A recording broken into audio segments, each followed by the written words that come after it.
Hello, everybody, and welcome to another Adobe Live here on Behance. I hope you are doing well and had a lovely weekend. We have an amazing stream for you today. I've been looking in the green room at some of Claudya's work, and you are just going to be, I hope you're all sitting down, right? It's amazing. Welcome, Claudya Schmidt, welcome. How are you doing? Hi everyone. I hope you're doing well. We got almost 30 degrees today, so pretty hot. I hope you're a little bit cooler. We are definitely cooler in the UK. It is not as warm over here at all, unfortunately. But oh man. Fortunately, be happy, celebrate. Thank you for having me, and I hope you have a really good time.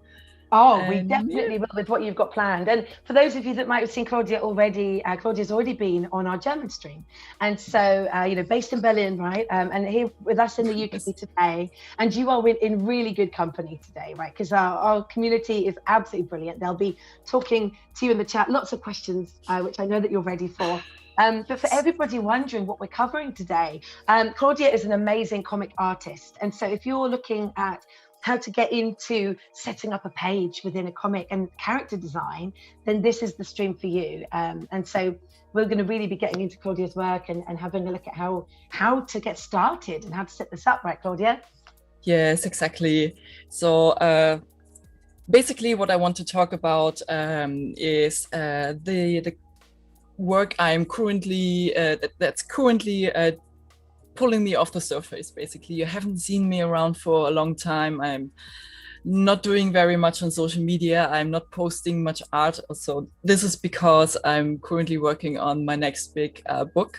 And today I'm going to introduce you to a couple of things that I work on, new pictures that you haven't seen.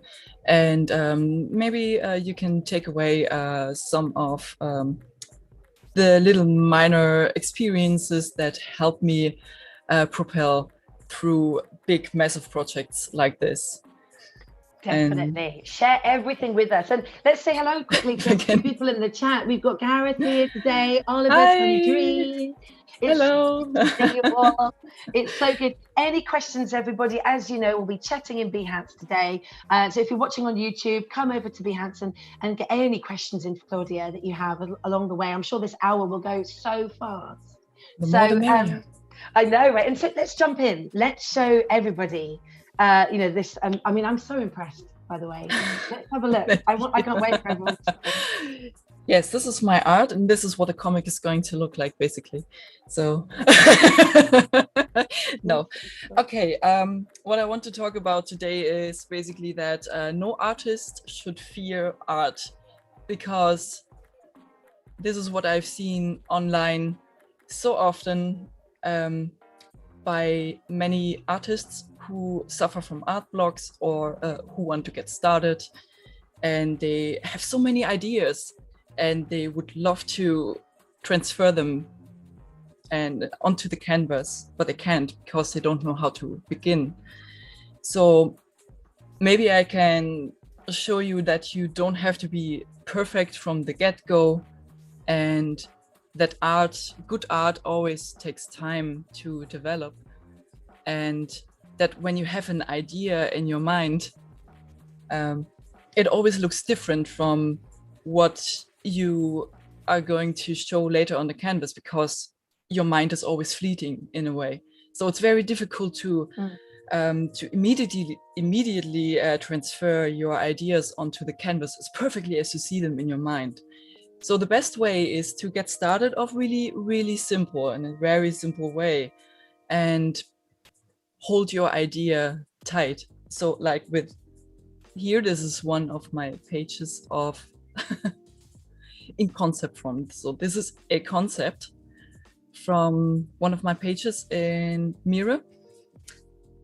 And this basically helps me, this basically provides me with the idea that I can work with. So I then proceed to the line art, which is a part that I take more time with to develop and to think about ideas and how to place the characters in the perspective and everything. And this is also a part that lets me come up with the mood, the color ideas, how to convey the story and what's going on, and how the characters move within that space in that area. And also concepts can always change. They always do change. The very, very first concepts I do for a page are really tiny, itty bitty thumbnails. They're so tiny. Some of them are even smaller than my fingernail. Yeah. But they hold tight the idea. And so once you got your idea, you can just keep on working and working. I love how you're revealing these, by the way. People are asking in the chat whether this is a magic brush. Oh yeah, it's digital art. That's how you do it. You just press a button and then, you know.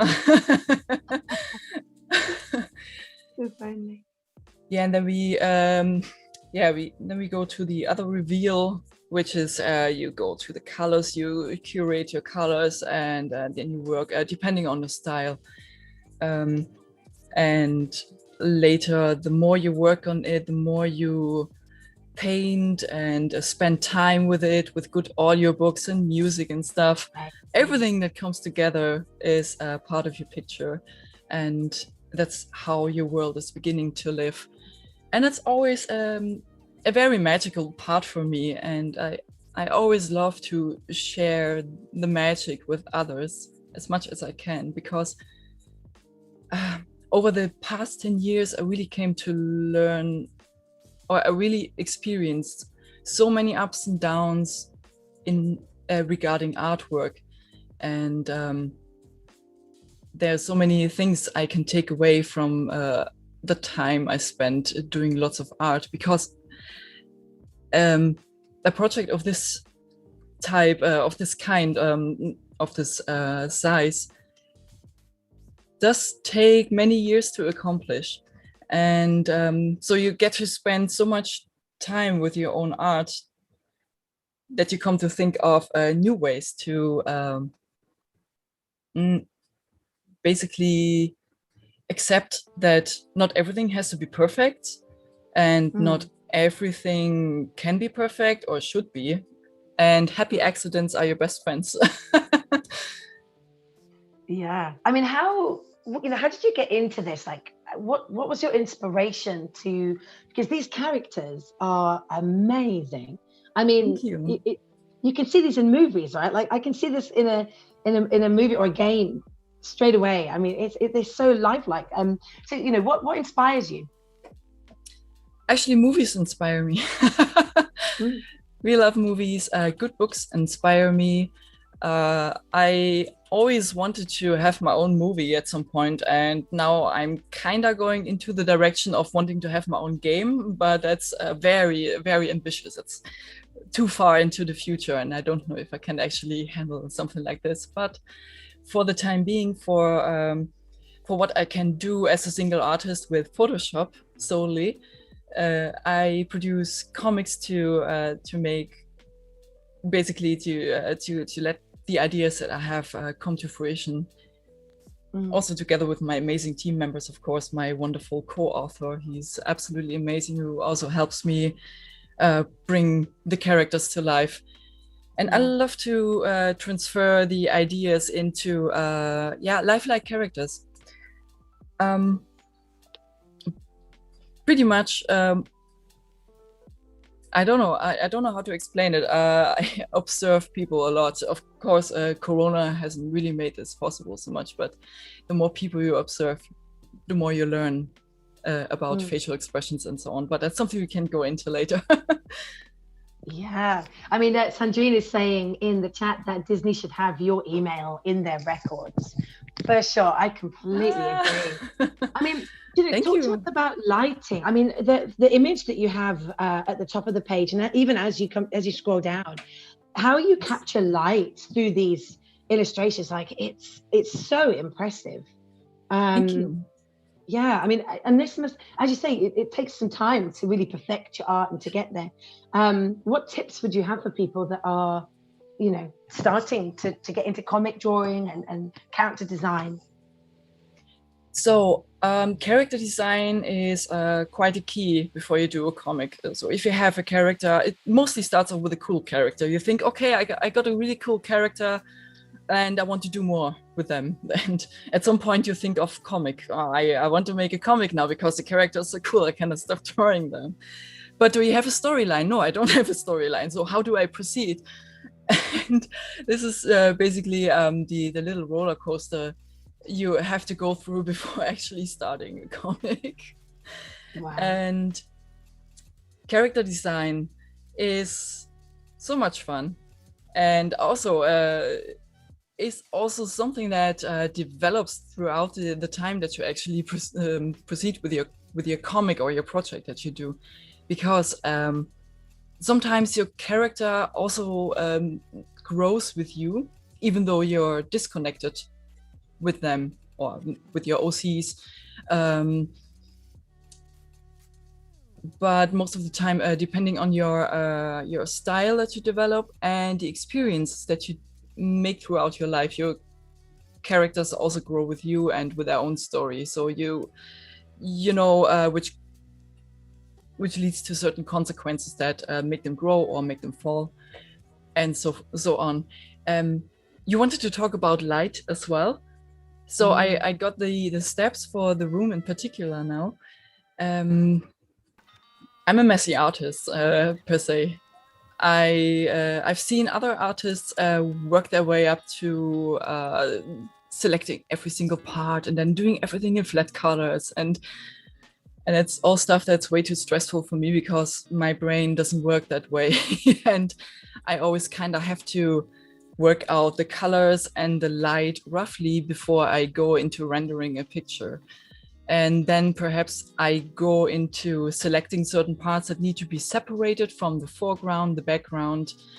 And most of the time, light can be planned, but it always depends on the surrounding and the materials that I have to work with.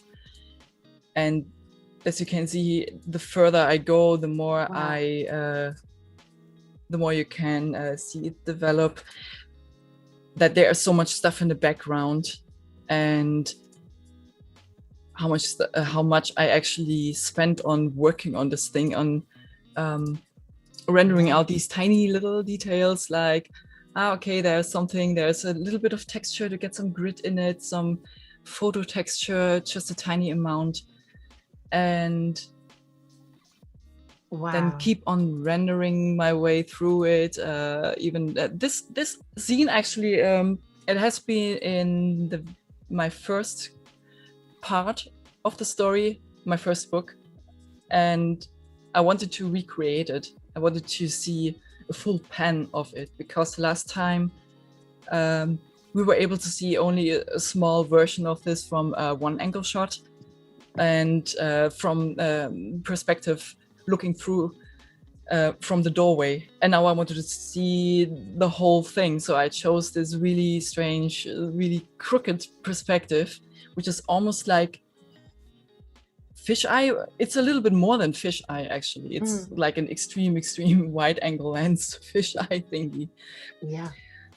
And everyone's commenting, by the way. I mean, they're so impressed. Angus says, love this work. Sandrine says, the details, oh my. And Gareth's so detailed. It's so detailed. Glad you're enjoying this. Yeah, as you can see, I work my way through here, rendering stuff, and then when I get a feeling there's too much shadow going on, I always bounce light in to see how it works. and to see how it would work out for the rest of the entire picture. And let's see, I'm going to close the navigator and this cutie. Yeah, sometimes when you work on or when I work on a picture, maybe you're more organized than I am. No, don't worry. It's good to see people's processes, right? Because everybody, you might think that your way is really unorganized or messy, but I can assure you, no, everyone has their own way, and, it really works for you. Whatever you're doing, it really works for you. So don't change. It's so good. Yeah, I want to switch up my process sometime. Oh, now you can see. Okay, that was the most significant change in the lighting, which was one of the happy accidents that I mentioned earlier. This was basically more or less a happy accident, a rather planned happy accident, because I wanted to see what extreme light would look like if it fell through the door, because I still don't understand light, actually. I know there's bounce light, I know there's direct light and occlusion, shadows, and so on, but don't ask me how to explain it. I just go after the feeling and after all the experiences that I made throughout the time I worked on comics and all these paintings I had to do. So I know that there's some kind of a shadow and I can play around with light. And throughout the making of my last comic, Haunter of Dreams, I had to work with a ton of fake light. So sceneries where light actually should not exist, but I had to create light. So at some point I just went, I just do light at some point. And if it looks good, if it works, if it brings in volume into the scene, then I can use it. And that's the most interesting part of working with light, actually. As long as it looks feasible, you can play around with it. And yeah, here's some more light, more steps going on, some more detailing going on. That's just, it's always a going up and down and more light on top. And here's a little Easter egg, literally. Oh, wow. That's so good. And there are a couple of questions in the chat around how, if you're working with a writer, and then I know Gareth has followed up with, do you write, design and publish your own series with you and your co-writer, or, is there a bigger team? So my co-writer, Nico Janssen, and we've been working on the second volume of Mirror, and he also has helped me a lot with the storyboarding of Haunter of Dreams. And he's now fully involved in Mirror, the second volume. And what I do, I first run a Kickstarter project, or on Indiegogo, a crowdfunding project to fund the length that I have to spend on creating these. And then later it goes into print. So I first go into self-print, and then later on my German publisher, Schmidt, gets it. So I got a German publisher in Germany, and they're called Schmidt. I have not yet been able to actually to get any licenses in other countries. So, but they're kind of in the making, but Corona came and then we had to stop. Yeah. But let's see what the future brings. Yeah, of course. And Stuart asks in the chat, do you use reference photos for light, objects and character positions? Tons and tons and tons, and so much that sometimes my screen is so full that I don't know what is painting, what's not. I use something called Pure Ref. I don't know if you heard of it. It's a little nifty app that you can download, and it's like a mini screen hovering on top of your screen, and you can slam in all the reference pictures that you get and flip them around and do things and scale the images. It's very useful. It's very handy. Wow. Yeah, Tim, he's put that in the chat, everybody, if you want to have a look. Claudya mentioned. That sounds great. And Gareth said Tony's used it in a previous live stream. So this is a good thing. I've not seen it. I need to take a look. Yeah, Pure Ref. It's amazing. I actually got it from a friend who's also a very good illustrator. And then from my partner, who's now as well a great illustrator. So there are so many great illustrators around me who know this. And they came to me and said, hey, there's a little program called Pure Ref. So if you need lots and lots of photos or so, use that. Okay. It's very handy. Yeah, you have to use a lot of reference. Sometimes I can't use reference. I use reference from the previous pages that I worked on. So just to get my own colors straight. So when I work in sequences, like here on this page, for example, I need to I need to stick to a certain level of color and light, and just keep on working on those. So what happens is when I made one investment, I always call these investment panels, like the one above. The first one is one of my investment panels. I use lots of color reference from photos, and also from own references like small pots or something, all the stuff that you can see.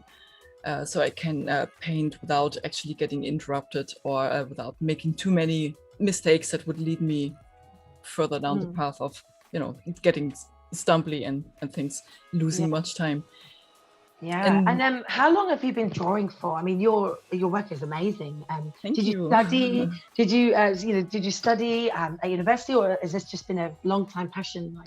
What? Oh yeah, I did study in university. I actually remember I never really listened to the teacher. I just drew all the time. No, I never went to art uni. I almost went to more graphic design schools, but I either got rejected or in the end I canceled my chances, because life events let me move away, let me move to a different city, and then friends came and said, hey, you could do something else and move together with us. And I went, all right. Because ideas just have always been better than going to art school. And in hindsight, I did try art school for 2 years, but it was more into the direction of graphic design, and it was really dry and super boring. It was not the direction that I wanted to go. It did help, of course, a little bit, but in the end, all the things that I produce today are basically, from experiences on a self-taught level. And I still keep learning also from other artists. Never stop looking at other amazing artists and videos, and there's so much material out there. It's amazing. Oh, definitely. And you said earlier that you're really inspired by movies. What kind of movies have you been watching to give you this kind of inspiration? I really love animation movies, actually, but recently I have not had any time to watch many movies. Strangely, my brain really wants to see more documentaries now. So I'm more into documentaries that are science-based, because you can see also you have a different onlook on life, and you see the microverses on different levels. You see other details that you normally take for granted. This is what really inspires me. And then old movies, of course. I really love how some old classics played with light and more practical effects rather than digital effects. I'm more into the proper light setups of practical setups and so on, because it's so much more lifelike. And I'm very fascinated by old Western as well. And I don't know, it's this kind of mood that I'm always looking for. One of my great friends, she's an actress, really, really great star here in Germany, Hella from Sinnen. She, did I say Hella from Sinnen? Hella von Sinnen. Goddamn. She introduced me to a movie called Sunset Boulevard, and that's her non plus ultra most favorite movie. And I was only able to see a couple of shots, but I got really into it. not too long ago, and I studied the light and the composition and everything, and it's just one of the many perfect movies that are out there, which I can recommend for contrast, for light setting, and as well, what do you call it? Light setting, contrast, and concepts. I don't know. Anybody in the chat, pop it in. Let us know. Composition. This. There you go. Very important. Nice. Is your composition. Yes. And for anybody that's just joined the chat, because this is honestly, it feels like we've been chatting for 5 minutes, Claudya, and it's 25 past already. Oh no. Claudya Schmidt is, as you can see, an amazing comic artist, and we're exploring, how you would set up a page, and we're going to be looking into some character design tips and things from Claudya in a moment. And everybody is saying, the chat, Angus has just said, Claudya, great work. Thank you so much. Thank you. So good. Oh, thank you. As you can see, I got another page open right now, and for those who were guests at the previous stream with Adobe Germany, they saw me working on this. I was painting a little bit dabbling here and there, and the big picture on the right side wasn't done yet, so there was just a few color splashes. Yeah. And I moved past that. Actually, it sounds weird. I moved past it. I made it.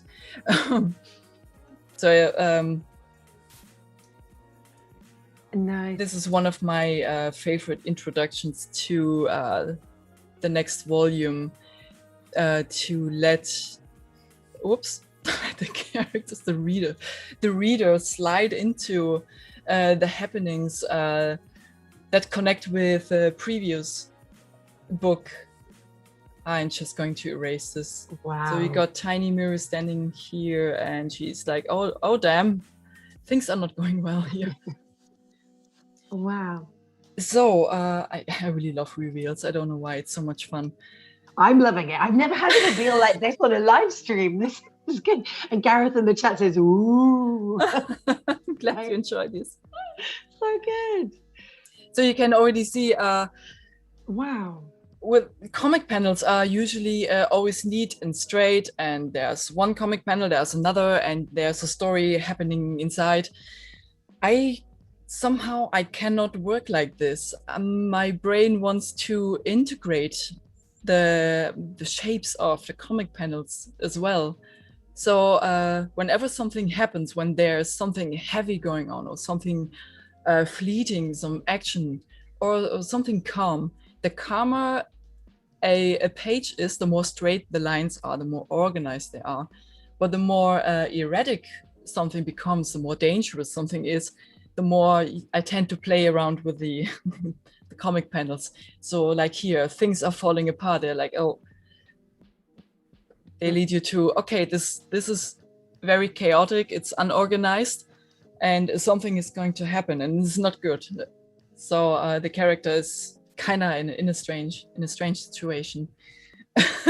Wow. And no, it does look good. And hey, you got a question in the chat from Sandra. Hey, Sandra. And she's in love with your books. And you're a really big idol for her own art, actually. And Sandra's just wondering what you do in case you get an art block. Are there any tips? Oh, yes. Oh, yeah, there are so many tips I can give. In case of an art block, so what I experience in art block is always a lack of ideas. And then if you don't have a lack of ideas, then you might have too many ideas, actually.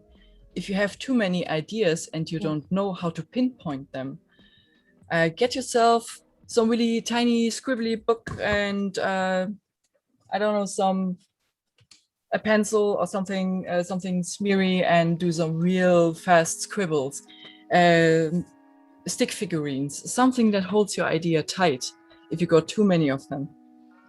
Because most of the time, I hope I'm right. Am I right with that assumption? Yeah.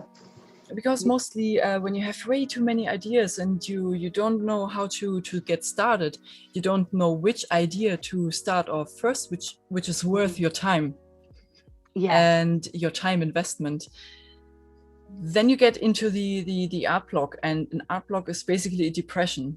You don't know how to handle it. You feel really, art, it sucks and I don't want to, and it's too hot outside and I want to do other things. And but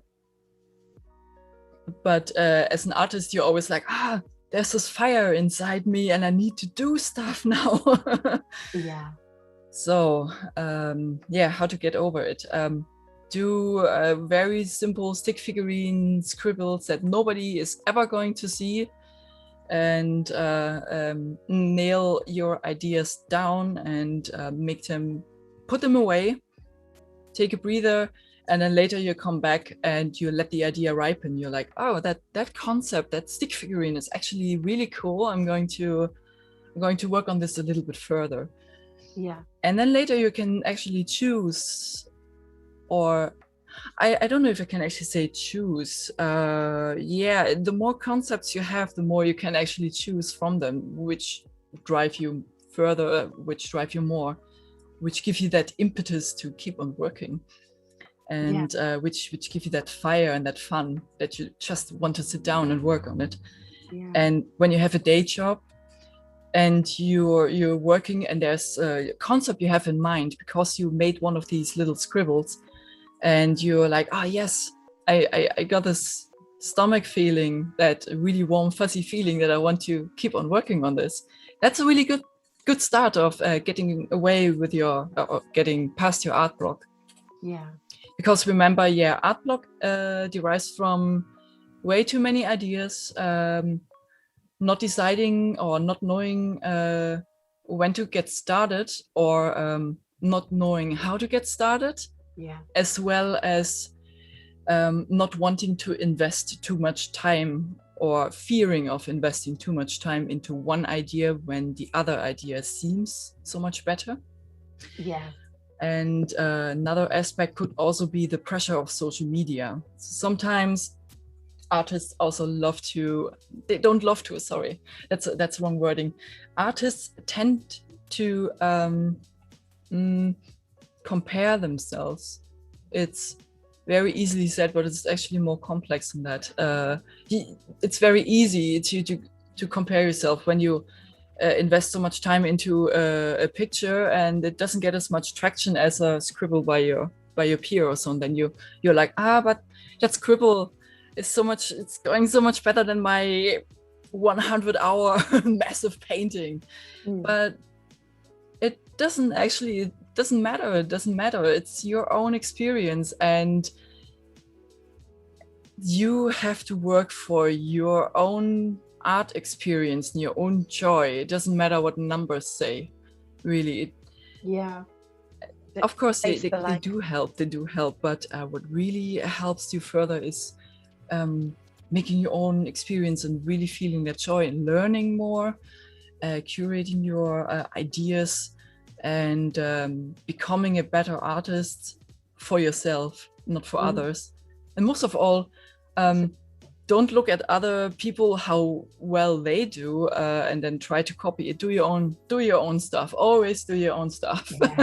Everybody says that on their streams, that you should always stick to your own style, your own passion, follow your own path. For sure. Yes. That's really good tips you gave. And Sandra does follow up with another question to say, how many pages do you illustrate in a week? Do you set yourself a goal of how much time you have to move from a rough sketch to finished artwork?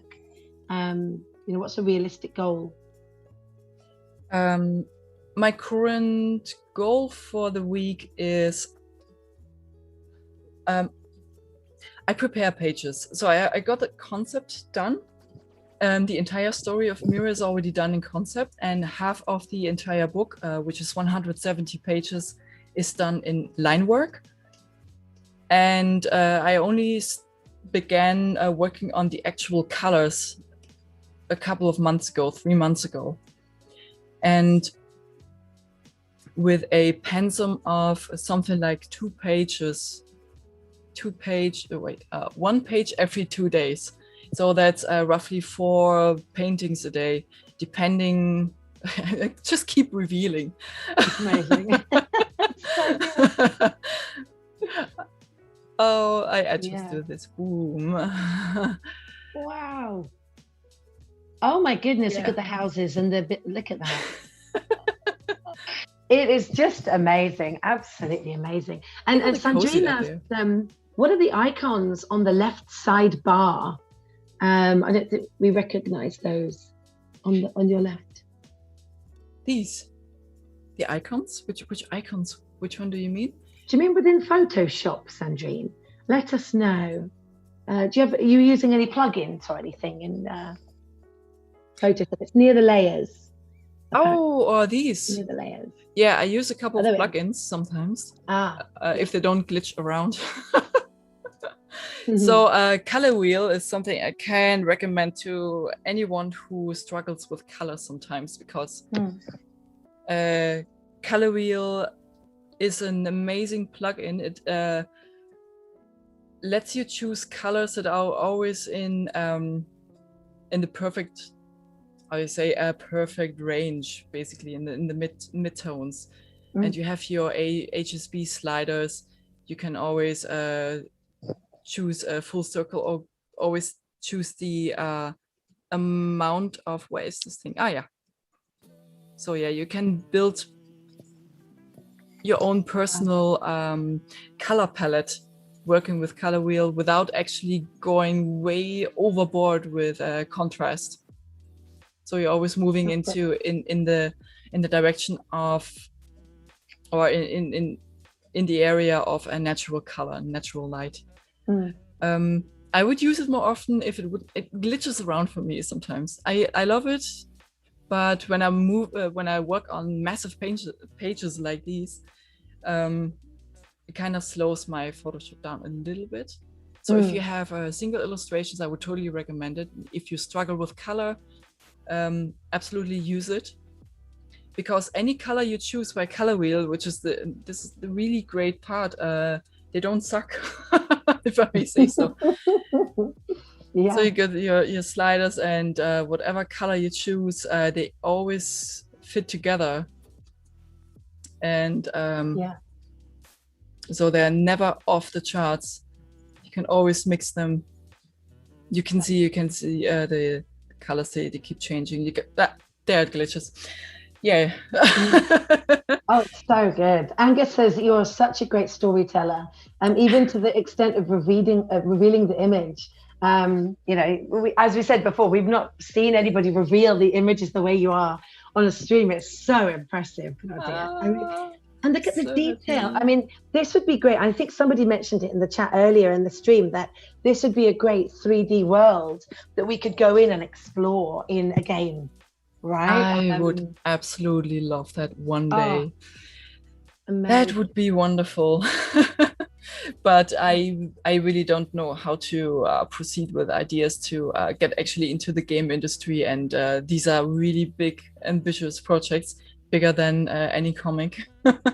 That's maybe once Mirror 2 is done, I can take the idea, maybe pitch it to someone, and then get further into talking about the ideas.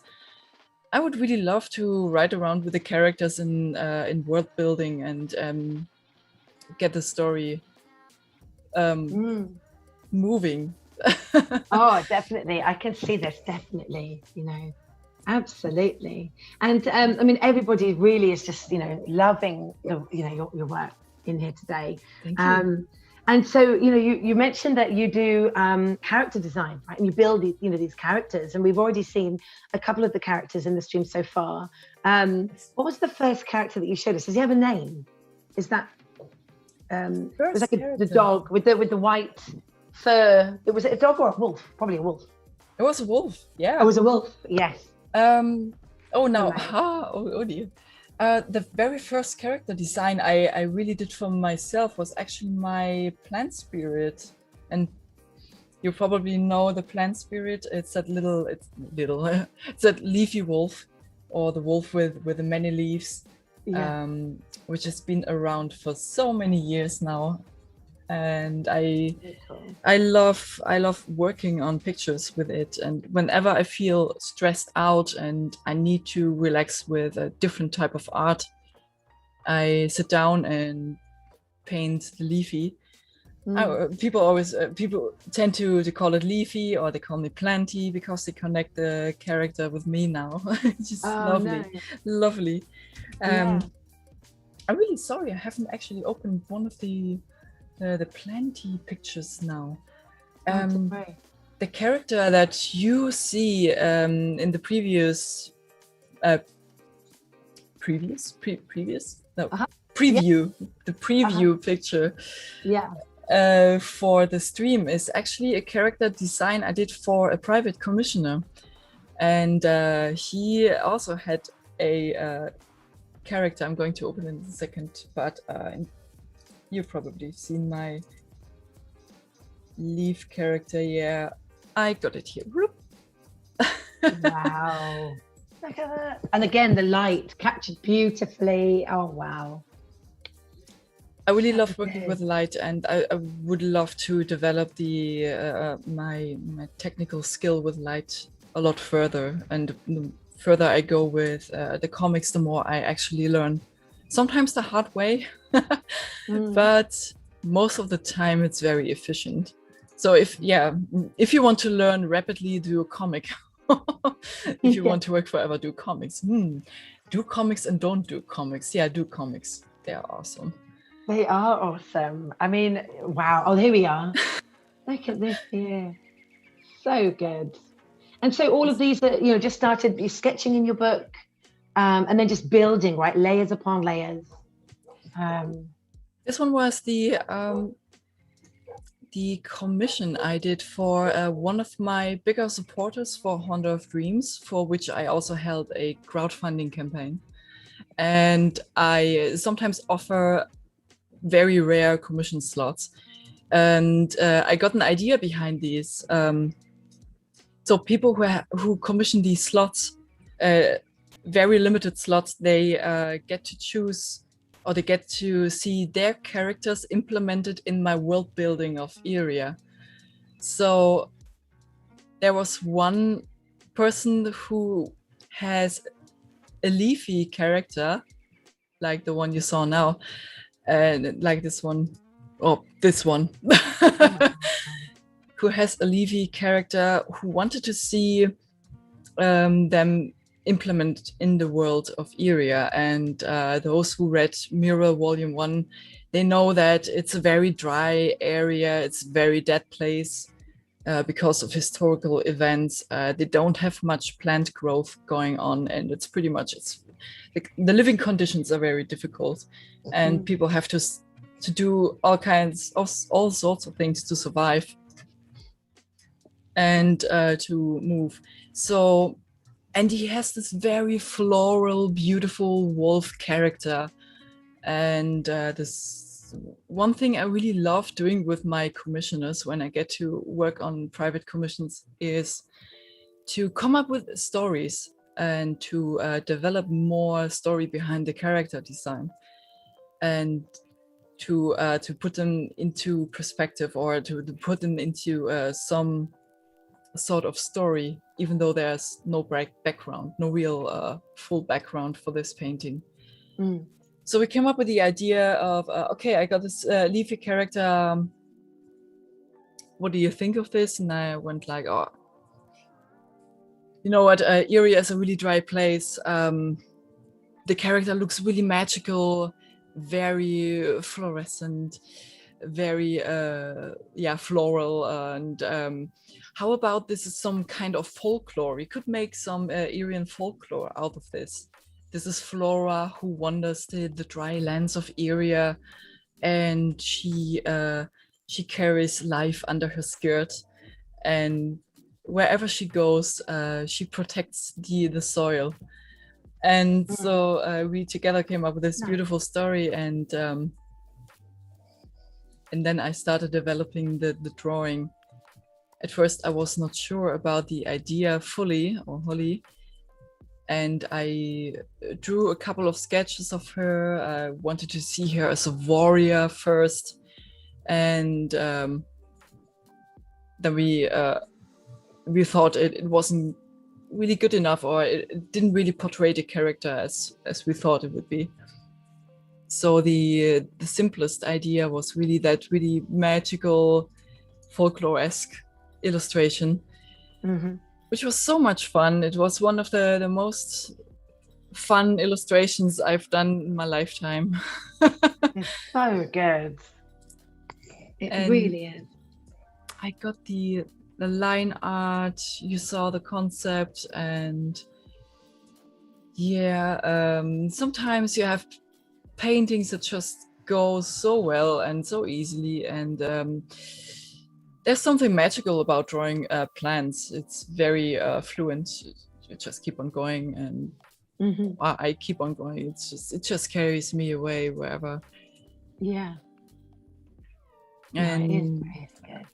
I managed to save a couple of steps as well. So you artists, you probably struggle with that as well. You probably know the feeling when, I got a sketch now.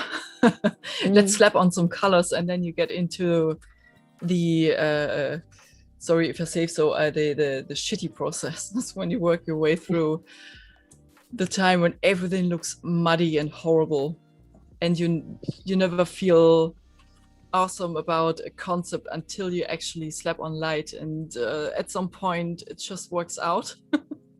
Yeah, it's very good. Yeah, Jan says, the ugly phase, she calls it. The ugly phase, yes. Nice. So for me, it's the screen burn phase of too much color. But I love it. And Gareth asks, what drives you when you're building comic panels? Do you follow a formula for the layout? I never really follow a formula.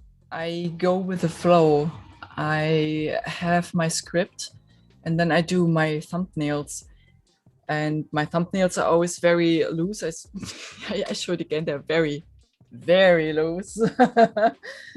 And I want comic panels to move with the characters and to convey a story as well. Like so. Oh wow! This is a little sequence from a bigger page, and I'm not going to show all of it because I'm in spoiler land. So this is not spoiler now, obviously. But I wouldn't show any further. This is the current page I'm actively working on. So I thought it might be interesting to show, because it's very in the very early stages still. So, but it's also very dynamic. And there's no real formula as in getting the panels to move. I just see panels as part of the whole picture. So one comic page is one massive illustration for me, and all of the elements, they have to work together hand in hand. And sorry. Oh no, I mean, I was going to ask, because Gareth asked, how do you decide which panels go small and which panels go big? Is it based around the action? Oh yes, yeah, they are based around importance. So they are always based around importance of what I want to convey in the story.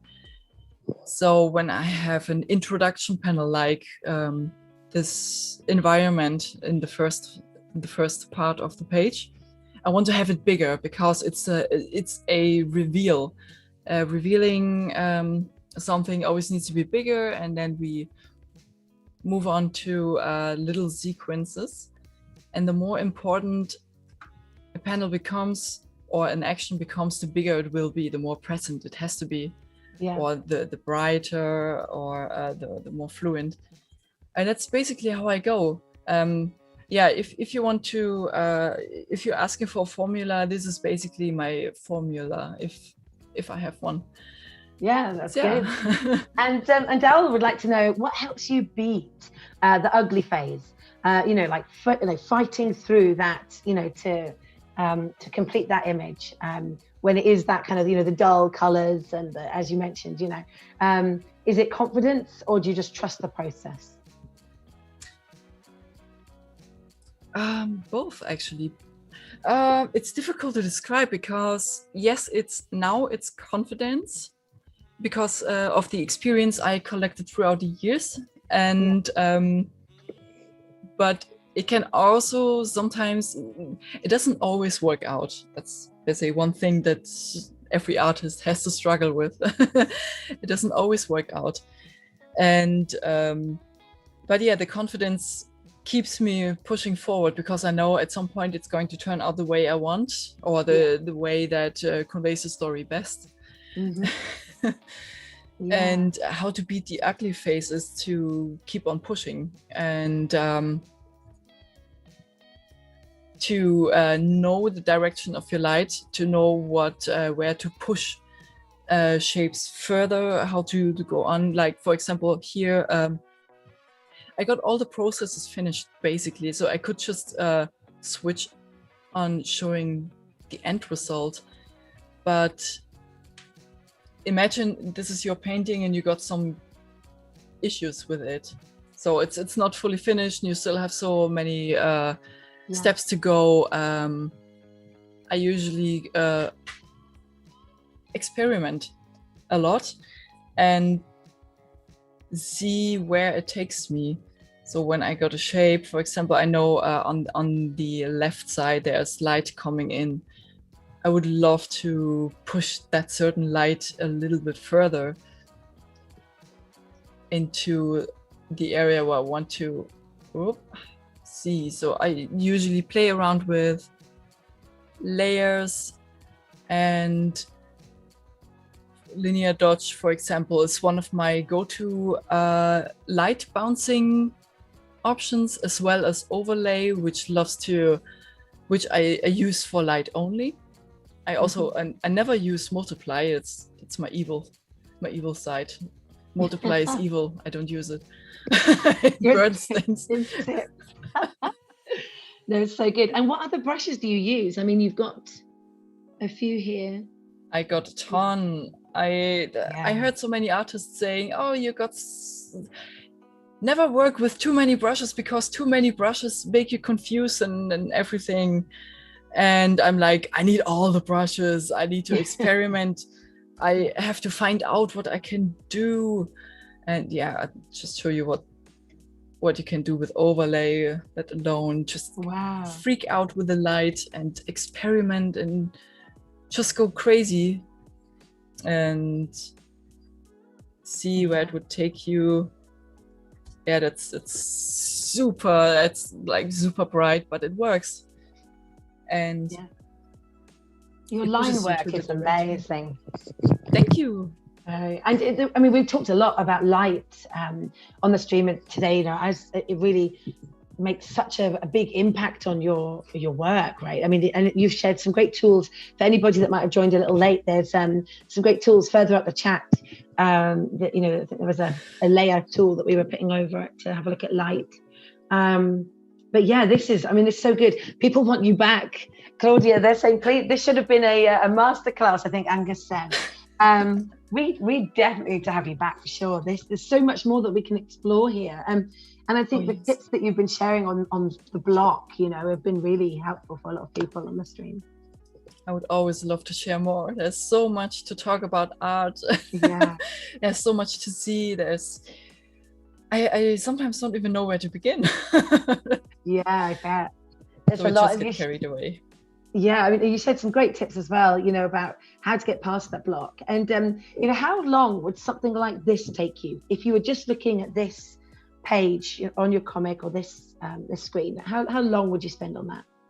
This particular panel, with all the color investments and the line work, it was one of the easier panels, because I was actually able to take the first investment panel, as I call it, and copy this part that you can see here on the right hand side into the perspective of the panel down here, and change the color mood and integrate it. So there was a big portion of the time saved because of this. So with the character, that was really one of the easiest one. As far as I can remember, I spent something like 3 hours on this only. Wow. But I spent something like 40 to 50 plus on my investment panel first. Yeah, I mean, the detail is insane. There's so much. It's just amazing. Everyone is just as shocked like me about 3 hours on that panel there. I mean, wow. Oh my goodness. Yeah. Sometimes they go really smoothly, and that's also one of the days when I can call a day earlier, and then I crack a beer open and just relax. Definitely. Most of the time though, I work a bit too long, and I should probably take some time off a little bit more often, but it's my passion and I really want to see this project flourish. So yeah, I just keep on going. Yeah, and so what's for the future for you? I mean, you mentioned that you would like to get into gaming, maybe looking at that kind of 3D world type thing. Are there any other plans for you, any other dreams and things that you're inspired to do? Absolutely. First off, I want to accomplish the series of Mirror and book. I want to make the comic happen and pull it through so that nobody is left alone or just dangling with an unfinished story. I actually truly want to see it for myself, and no matter what comes. And maybe maybe in time I can dabble into gaming and actually see how things develop from there. And also work more on my world building, make single illustrations and explain a little bit more about the world of Iria, and also have the community decide or ask me questions about what to illustrate next, and if there is for example, some certain dish that people on Iria love to eat and I would illustrate it, fun things like that. And that's stuff I would love to do for the future. But for now, I'm very much cave artist, Gollum-esque drawing artist. Gollum-esque, I love it. Gollum-esque, the sunlight. Especially if it's 31 degrees, you'd be melting. It's very warm. Yeah, we got 30 degrees, wow. It's mad, isn't it? And I'm going to suggest in the chat animated short stories. Great idea. I would love that. I would really love to see that for Haunter of Dreams. If you haven't seen that comic book, it's a little spin-off story of my ongoing world building.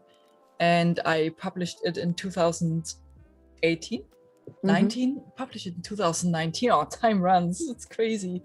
Definitely. And that is basically a comic running absolutely without speech bubbles. So it's only 2 characters in their world experiencing their nightmare and dreamscapes. And that's something that I felt really inspired by short animation movies that totally go without speech and only music. I would love to see that one day. It would be amazing. That would be good for sure. I think Stuart mentioned in the chat actually world building. He put that in the chat. And there's time for one last question from Gareth. Any publishing advice on IPs, world building, or how to approach it? Good question. Oh, that's a really good question. It's a very big question too. So if you have any specific question in that question, I could probably answer it better, because any advice on publishing, there's so much stuff around. It starts off with the finances and planning ahead, how much it will cost, and it starts even with the numbers of pages that you can put into a book that make a difference between 5,000 euros spent or 10,000 euros spent per print. So if you have one page more, it could actually make that big different to be really exaggerated with that. And yeah, if you have a specific question, maybe in any direction regarding print.